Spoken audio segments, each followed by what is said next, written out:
The fever had turned her skin pale as death.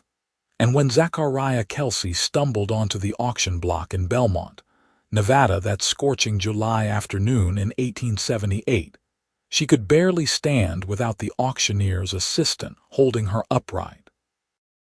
Lucas Vance watched from the back of the crowd, his jaw tightening as he took in the scene before him, the way her dark hair hung limp against her fevered face, the way her eyes seemed unfocused and glassy. He had come to town for supplies, not to witness this travesty, but something about the woman on that platform made his boots root themselves to the dusty ground. $30, someone called out, and Lucas felt disgust rise in his throat. The man who had spoken wore a stained shirt and had the look of someone who worked girls hard in one of the saloons, wringing every cent from their misery before discarding them like used rags. $30 for a sick woman, the auctioneer called, his voice carrying false cheer across the square. She's young, probably healthy once this fever passes, good for cooking, cleaning, whatever work you need done. Lucas knew what happened to women sold this way. Zachariah had been traveling with a wagon train that had gone bankrupt just outside town, and the wagon master had sold off everything and everyone to recoup his losses. It was legal, technically, since she had signed a contract for passage west, but it left a bitter taste that no amount of whiskey could wash away. $50, Lucas heard himself say, his voice cutting through the murmurs of the crowd. Heads turned toward him, and he caught sight of the saloon owner's scowl. $60, the other man countered, irritation creeping into his tone. Lucas pushed through the crowd, his tall frame and broad shoulders making people step aside instinctively. He had money saved from 3 years of honest ranch work, money he had been planning to use for expanding his small homestead 20 miles outside Belmont. But looking at Zachariah's face, seeing the way she trembled even in the 100-degree heat, he knew he could not walk away. $200, Lucas said flatly, stepping up close enough to the platform that everyone could see he meant business. The crowd went silent. That was more money than most men in Belmont saw in 6 months. The auctioneer's eyes widened with greedy delight. $200 going once, going twice. He paused, giving the saloon owner a chance to counter, but the man simply spat in the dirt and stalked away. Sold to the gentleman for $200. Lucas climbed onto the platform, catching Zachariah as her knees buckled. Up close, he could feel the heat radiating from her skin, could see the rapid flutter of her pulse in her throat. She was in bad shape, worse than he had realized from a distance. "Can you hear me?" he asked softly, but her eyes rolled back and she went limp in his arms. Lucas scooped her up, surprised by how little she weighed, and carried her down from the platform. He paid the auctioneer with bills that represented months of backbreaking work, then headed straight for Doc Morrison's office on the edge of town. The doctor was a grizzled man in his 60s who had seen everything from gunshot wounds to cholera.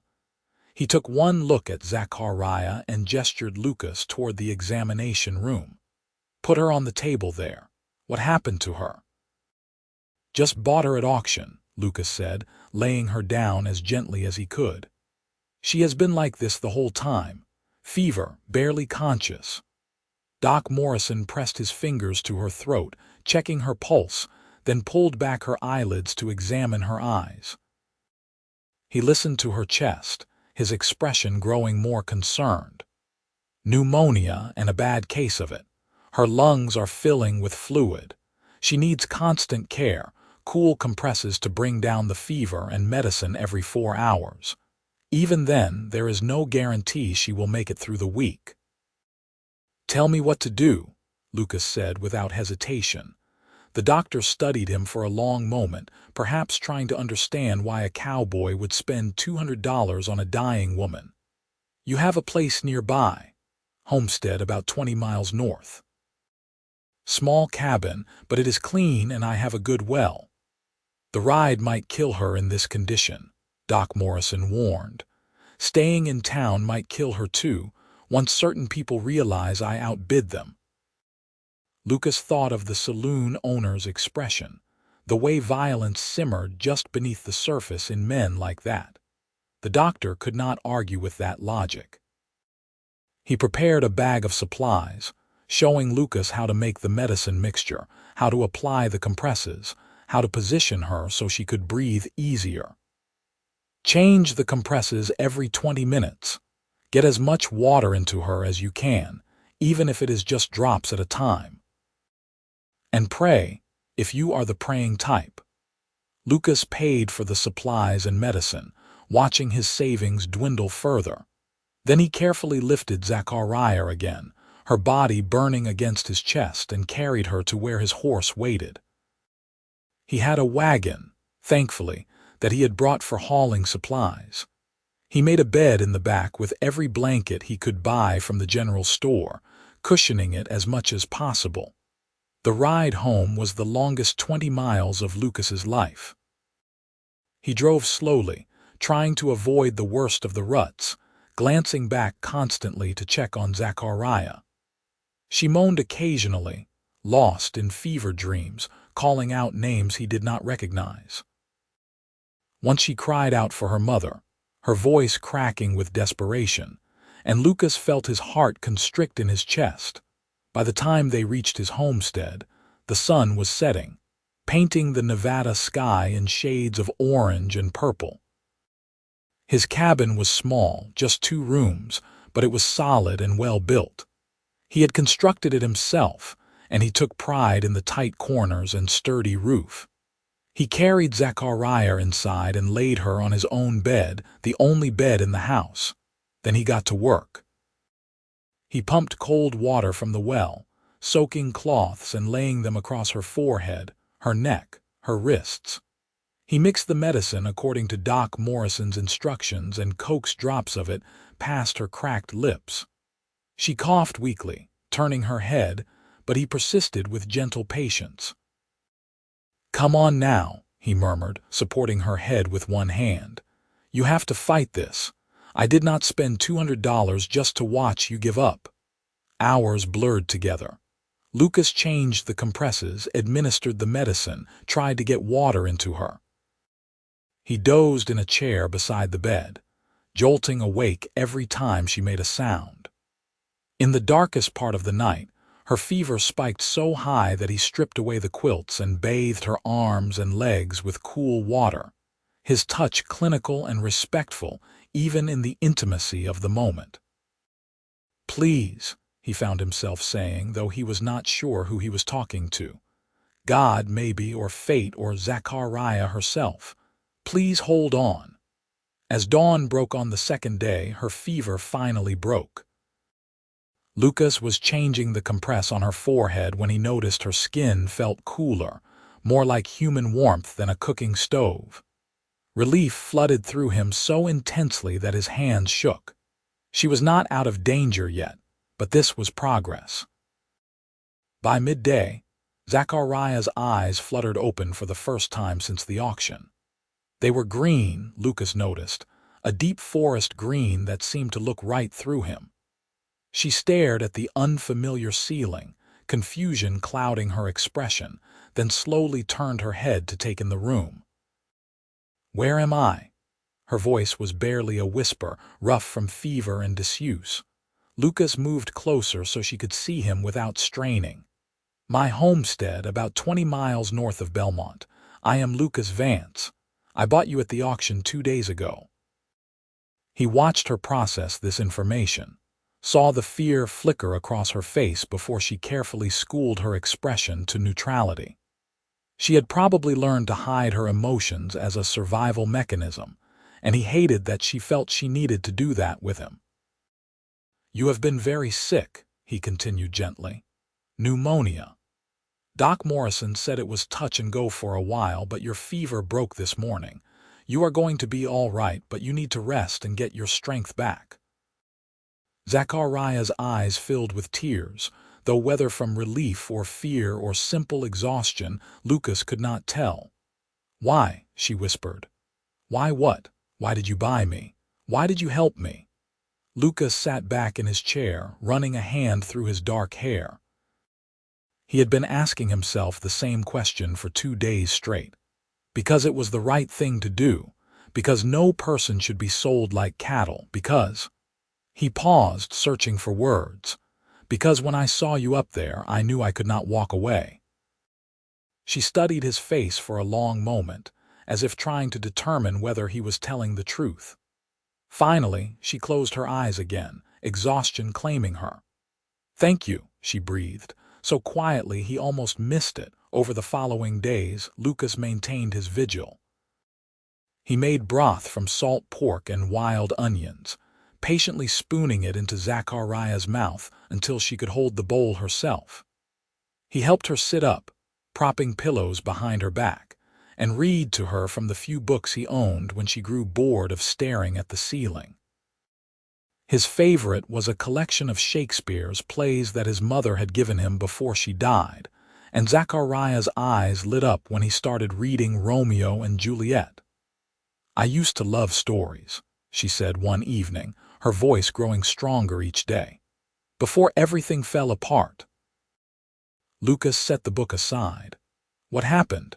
How did you end up on that wagon train?" Zachariah was quiet for so long that he thought she might not answer.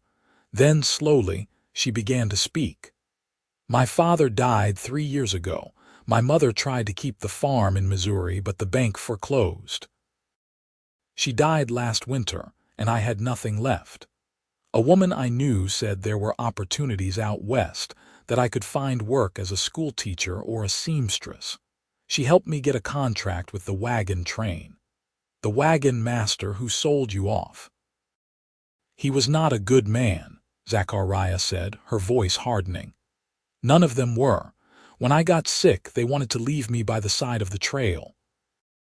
The only reason they brought me to Belmont was because the wagon master thought he could recoup some of his losses by selling me along with the supplies." Lucas felt anger kindle in his chest, hot and righteous. "That is over now. You are safe here. Am I?" She looked at him directly, and he saw the intelligence in those green eyes, the wariness born of hard experience. "You own me, according to that contract. What do you expect from me, Lucas Vance?" He met her gaze steadily. "I expect you to heal, to eat and rest and get strong again. When you are well enough, I will take you back to Belmont and we will find a way to void that contract. Or, if you prefer, you can stay here. I could use help around the homestead, and I will pay you fair wages. But it will be your choice, Zachariah. I am not interested in owning anyone." She searched his face, looking for deception, for the catch that she was sure must be hiding somewhere. But Lucas's blue eyes remained clear and honest, and slowly she allowed herself to believe him. As the weeks passed, Zachariah grew stronger. She graduated from broth to solid food, from sitting up to standing, from walking around the cabin to venturing outside into the bright Nevada sunshine. Lucas was a constant presence, steady and patient, never pushing her beyond what she could manage, but always encouraging her to try just a little bit more. She learned the rhythms of his life. He rose before dawn to tend to his small herd of cattle, returning for breakfast, which she insisted on making once she was able to stand at the stove for more than a few minutes.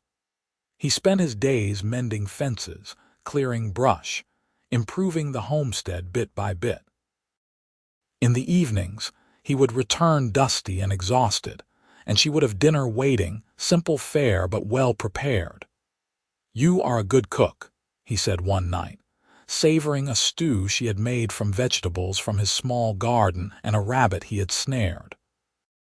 Zachariah felt warmth spread through her chest at the compliment.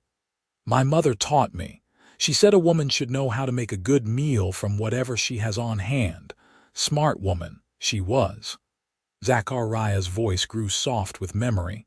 "I miss her every day." Lucas reached across the table and squeezed her hand briefly. a gesture of comfort that sent unexpected tingles up her arm. She looked at him, really looked at him, and realized with a start that he was handsome. She had been too sick to notice at first, too wary to care later, but now she saw the strong lines of his face, the kindness in his eyes, the way his mouth curved when he smiled.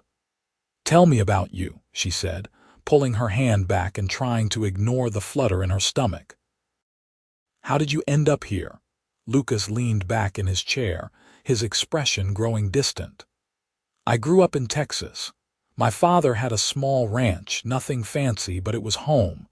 He died when I was 16 and my mother followed a year later. I sold the ranch and drifted for a while, working cattle drives, doing odd jobs. About 3 years ago, I decided I wanted something of my own again. I filed a homestead claim here in Nevada, and I have been building this place up ever since." "It is a good place," Zachariah said, meaning it. The homestead might be small, but it was well maintained and clearly built with care. "You should be proud of what you have accomplished." "It is lonely sometimes," Lucas admitted, the words slipping out before he could stop them. He looked surprised at his own honesty, and Zachariah felt something shift between them, some invisible barrier beginning to crack. "Yes," she agreed softly. "Loneliness is a hard thing." Their eyes met across the table, and for a moment the air felt charged with possibility. Then Lucas cleared his throat and stood, gathering the dishes. "I should clean up." "I can do that," Zachariah protested, rising as well. "You cooked. It is only fair I clean." He carried the dishes to the basin, and Zachariah found herself watching the way he moved, economical and sure. She shook her head, trying to clear it. This was foolish. She had only been here a few weeks. She was still recovering. And yet she could not deny the growing warmth she felt when Lucas was near, the way her day felt brighter when he smiled at her. August melted into September, and the brutal heat of summer began to ease. Zachariah was fully recovered now, strong enough to take on more of the household work and even help with some of the outdoor tasks.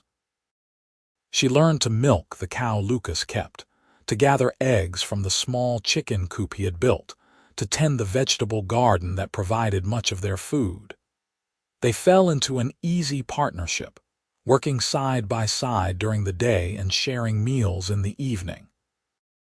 Lucas taught her to ride his spare horse, a gentle mare named Daisy, and they began taking evening rides across his land as the sun set.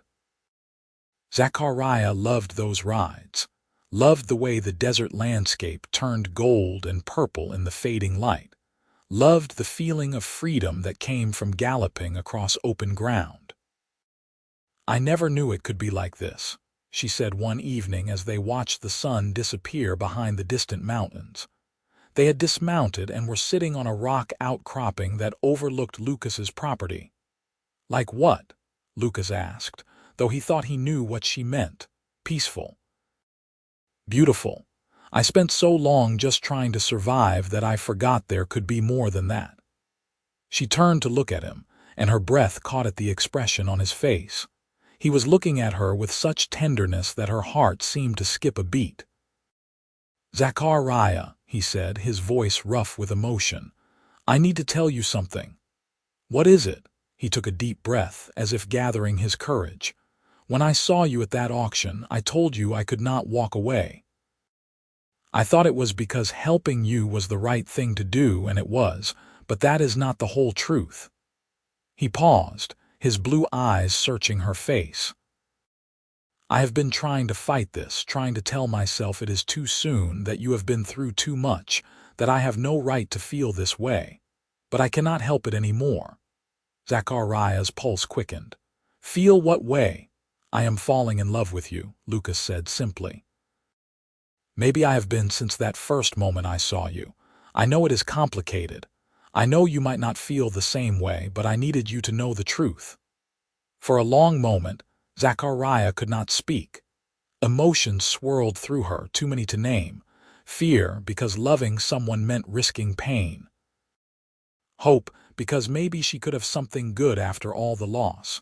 And joy, bright and undeniable, because the truth was she had been falling for him too. "I thought I was imagining it," she finally said, her voice shaking slightly. "The way you looked at me sometimes. The way my heart raced when you were near.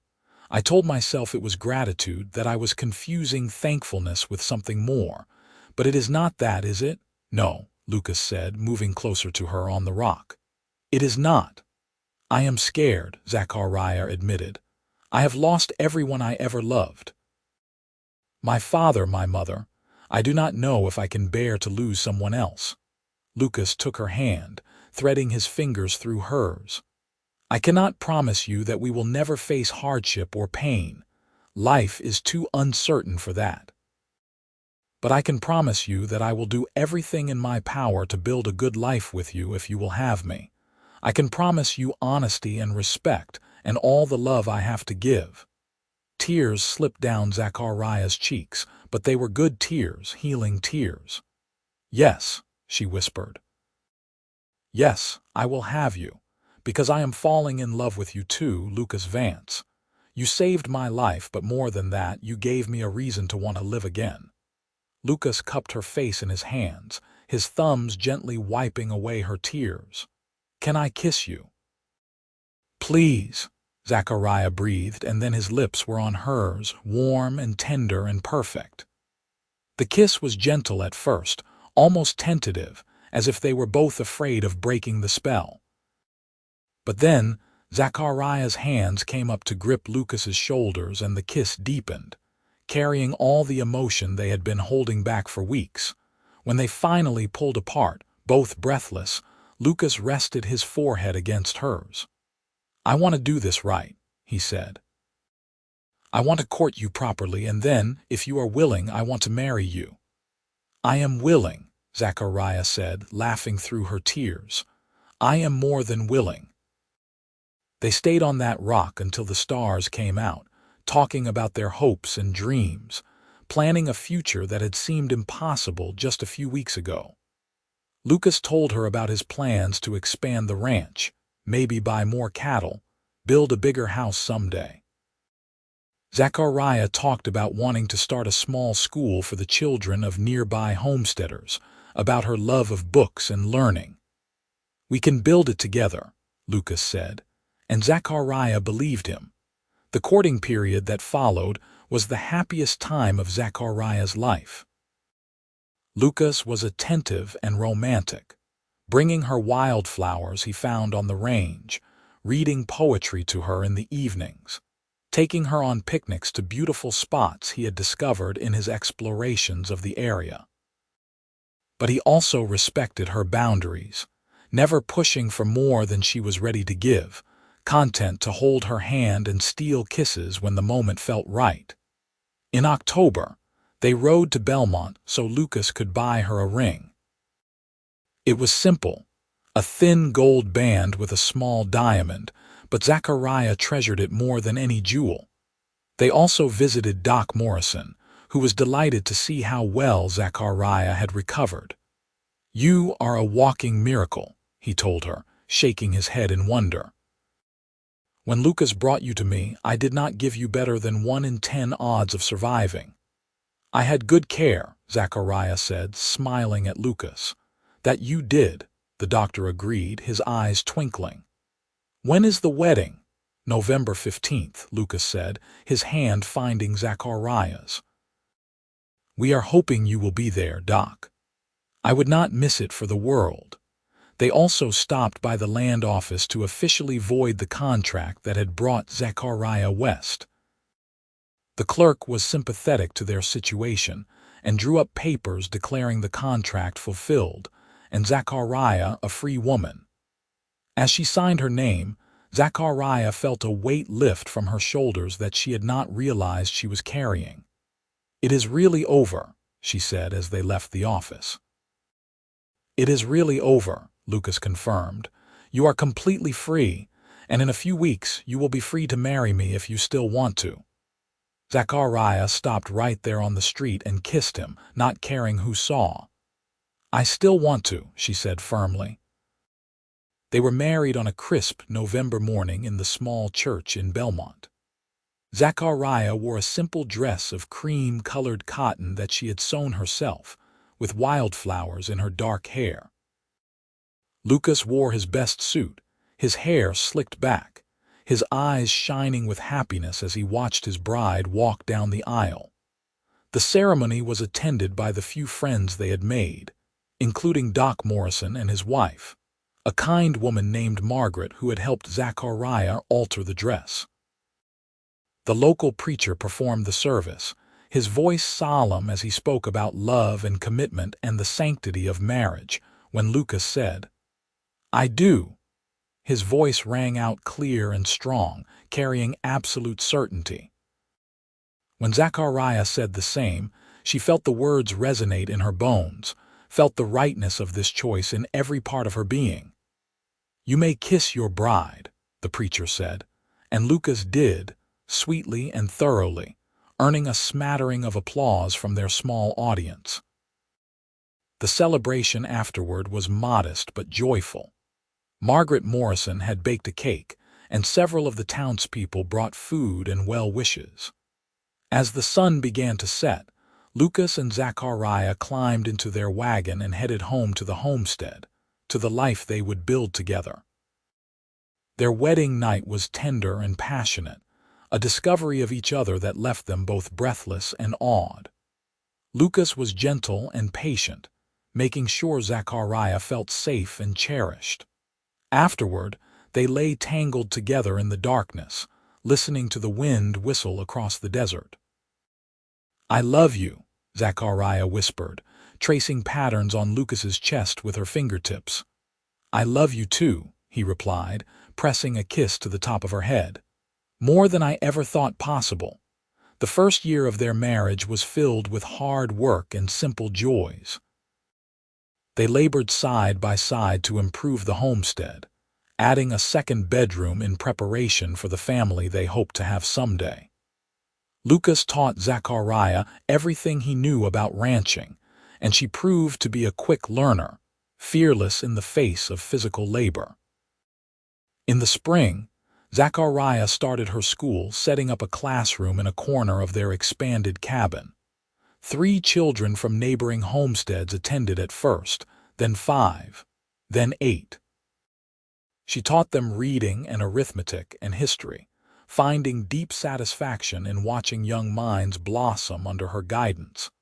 Lucas's cattle business grew steadily. He was known as an honest man who treated both his animals and his fellow ranchers fairly, and his reputation brought him steady business. They were not rich, but they were comfortable, and more importantly, they were happy.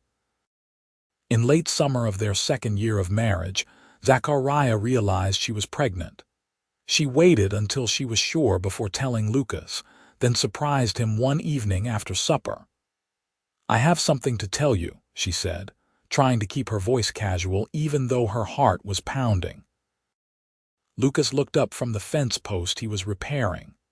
"What is it?" "We are going to have a baby. In February, I think."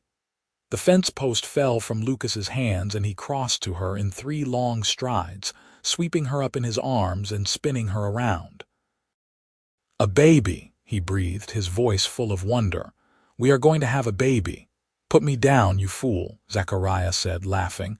"You will make me dizzy." Lucas set her down but kept his arms around her, his hands splaying across her still flat stomach. "Are you feeling all right? Do you need to see Doc Morrison? Should you be resting?" "I am fine," Zachariah assured him, touched by his concern. "Women have babies all the time. I am strong and healthy thanks to you." "Thanks to you," Lucas corrected, kissing her soundly.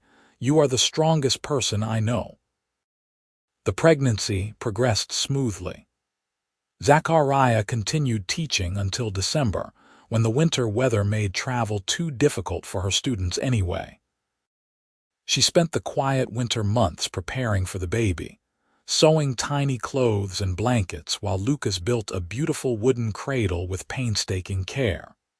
On a snowy night in February of 1881, Zachariah went into labor. Lucas rode through a blizzard to fetch Doc Morrison, nearly freezing in the process, but he made it there and back with the doctor in tow. Margaret Morrison came as well, to help with the delivery. The labor was long and difficult, and there were moments when Lucas feared he would lose both his wife and child. He paced the main room of the cabin, helpless and terrified, while the women worked behind the closed bedroom door. But Zachariah was strong, just as he had said, and just before dawn a baby's cry split the air. Margaret opened the door, her lined face creased in a smile. "You have a son, Lucas, a healthy baby boy, and your wife is fine, though exhausted." Lucas stumbled into the room, his legs weak with relief. Zachariah lay in their bed, her hair damp with sweat, her face pale but radiant. In her arms was a small bundle wrapped in one of the blankets she had made. Lucas approached slowly, almost reverently, and looked down at his son for the first time. The baby had a shock of dark hair and was waving tiny fists in the air, his face scrunched up and red. He was the most beautiful thing Lucas had ever seen, except perhaps for his wife. "What should we name him?" Zachariah asked softly. Lucas thought for a moment, then said, "What about James?" "After my father, James," Zachariah repeated, testing the name. "James Vance, I like it. Hello, little James." The baby made a small sound, and both parents laughed, the pure joy of the moment washing away the fear and pain of the night. The years that followed were full and rich. James grew into a sturdy, curious boy with his father's blue eyes and his mother's quick mind. When he was 3, Zachariah gave birth to a daughter they named Rose, who had her mother's green eyes and her father's serious temperament. 2 years after that came another son, Thomas, who seemed to laugh from the moment he was born. Lucas expanded the homestead into a proper ranch, with a herd of over 200 cattle and a larger house that could accommodate their growing family. Zachariah's school became an institution in the area, with children riding from as far as 15 miles away to attend. She taught dozens of students over the years, many of whom went on to achieve things their parents had never dreamed possible. But for all their success, what mattered most to Lucas and Zachariah was each other and the family they had built together. On quiet evenings, after the children were in bed, they would sit on the porch of their house and watch the sun set over the Nevada desert, hands clasped together. "You ever think about that day at the auction?" Lucas asked one such evening. It was their 10th anniversary, and they had just returned from a celebratory dinner in Belmont. "Sometimes," Zachariah admitted, "it feels like a lifetime ago, like it happened to a different person." "In some ways it did," Lucas said thoughtfully. "We are both different people than we were then." "Better people," Zachariah said firmly. She turned to look at her husband, seeing the silver that was starting to thread through his dark hair, the lines that experience had etched around his eyes. He was still the handsomest man she had ever seen. "You gave me everything, Lucas. A home, a family, a purpose, a life worth living. You gave me the same," Lucas said, bringing her hand to his lips. "I was just existing before you came along. You made me start living again." "We saved each other then," Zachariah said. "We did," Lucas agreed. "And we will keep on saving each other every day for the rest of our lives." They kissed as the sun painted the sky in shades of gold and crimson, the desert wind carrying the sounds of their children playing in the yard, the lowing of cattle in the distance, all the sounds of the life they had built together from nothing but love and determination. As the years continued to pass, the Vance family became a cornerstone of the Belmont community. Lucas was elected to the town council, where he advocated for fair treatment of homesteaders and small ranchers. Zachariah expanded her school, eventually building a proper schoolhouse on their land with help from grateful parents and former students. James grew into a fine young man who loved ranching as much as his father did. He took over more and more of the daily operations as Lucas moved into his 50s, proving himself to be a natural cattleman with his father's integrity and his mother's sharp mind. Rose surprised everyone by declaring she wanted to be a doctor, inspired by Doc Morrison, who had delivered her and her brothers. She studied with him for years before heading east to a medical college, one of the few that accepted women. Thomas, the youngest, became a teacher like his mother, taking over the schoolhouse when Zachariah finally retired at the age of 55. By then, she and Lucas had been married for 33 years, and their grandchildren were starting to arrive. On their 40th anniversary, the whole family gathered at the ranch for a celebration. James brought his wife and their 4 children. Rose came home from her medical practice in Reno with her husband, a fellow doctor she had met in medical school. Thomas arrived with his wife, a former student of Zachariah's, and their 2 young sons. As Lucas looked around at the crowd filling his home, at the children chasing each other through rooms that echoed with laughter, at his wife presiding over the chaos with grace and joy, he felt overwhelming gratitude for the path his life had taken. "What are you thinking about?" Zachariah asked, coming to stand beside him. Her dark hair was streaked with silver now, and she needed spectacles for reading, but to Lucas, she was as beautiful as the day he had first seen her, even fevered and sick on that auction block. "I am thinking about how lucky I am," Lucas said honestly.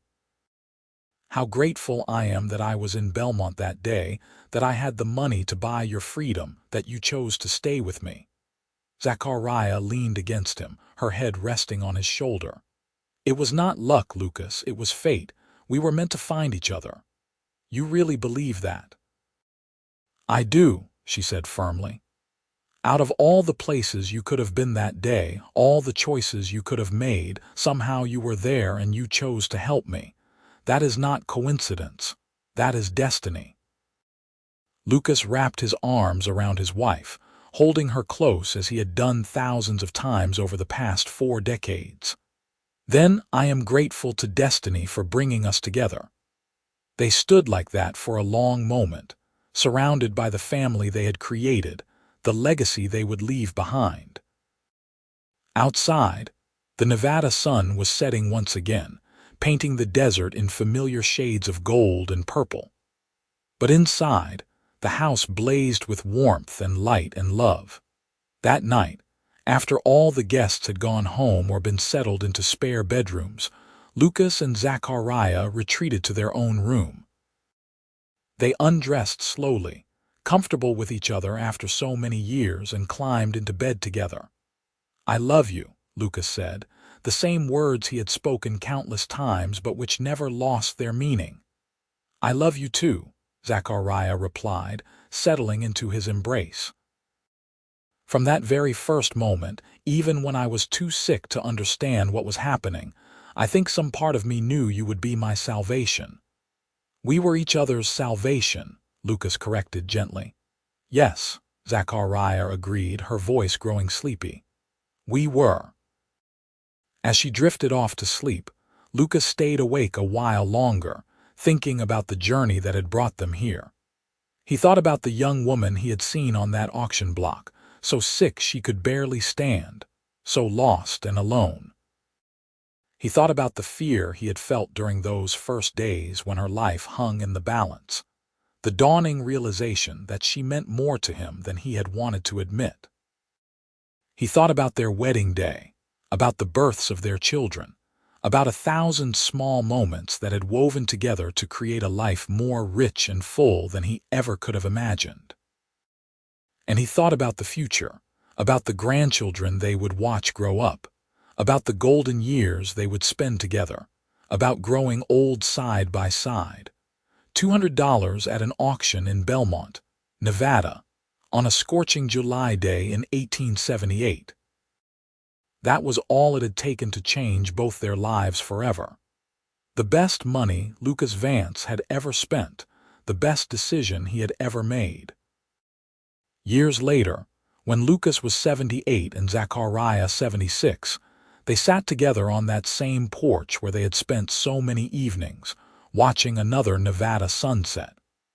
Their hands were gnarled with age now, but they still fit together perfectly, fingers intertwined. "I am tired, Lucas," Zachariah said softly. She had been ill for several months, and they both knew her time was growing short. Rose had examined her and been honest about the prognosis. Zachariah's heart was failing, worn out after more than 7 decades of beating. "I know, my love," Lucas said, his voice thick with emotion. Even after all these years, the thought of losing her was unbearable.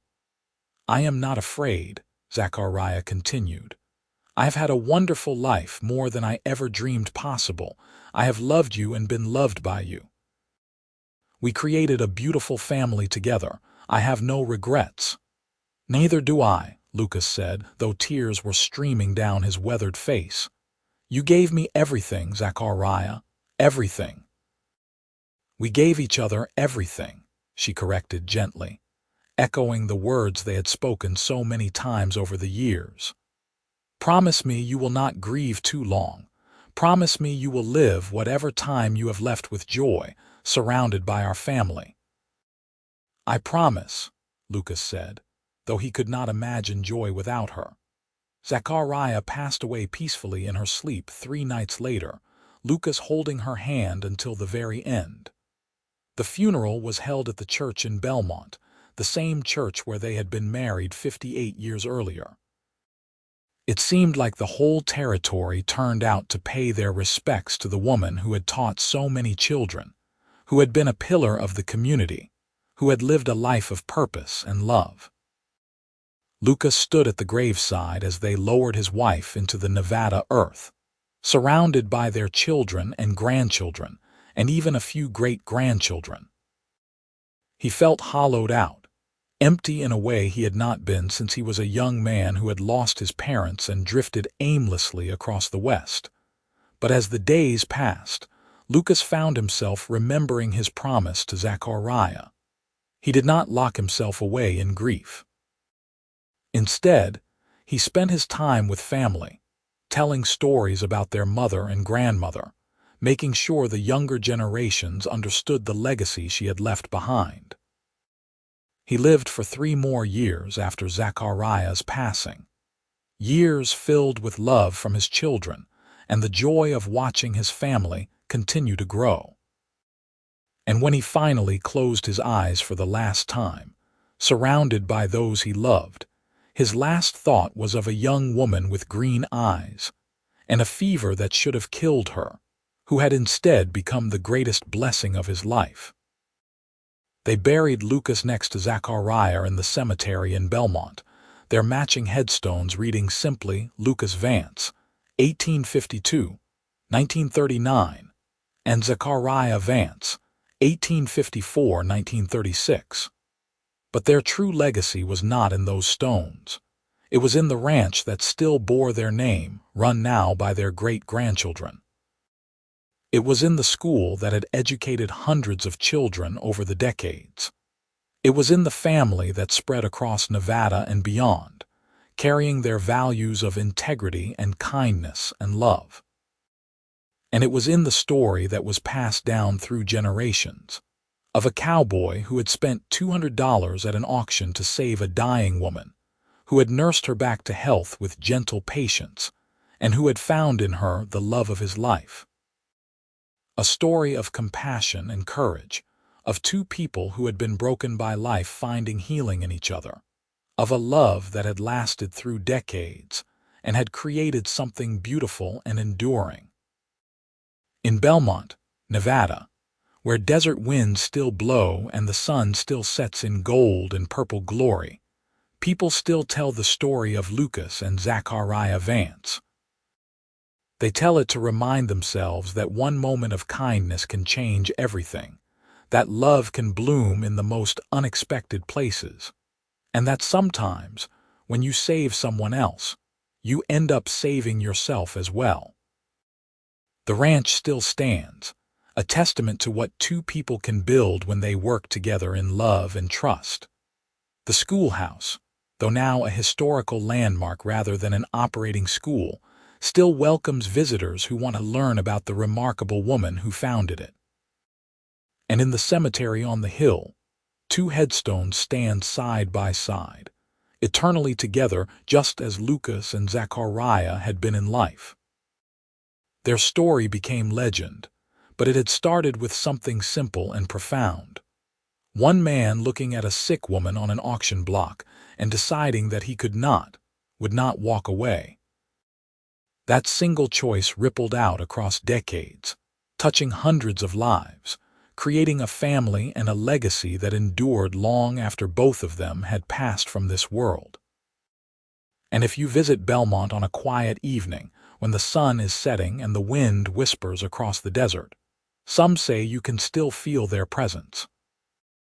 Some say you can still sense the love that transformed that small homestead into a home, that turned two lonely people into a family, that proved love can conquer even the harshest circumstances. Lucas and Zachariah Vance had found each other in the worst of circumstances and had built something beautiful together. They had loved deeply, lived fully, and left behind a legacy that would continue for generations. And in the end, that was all anyone could hope for. A life well lived, a love well cherished, and the knowledge that the world was better because they had been in it.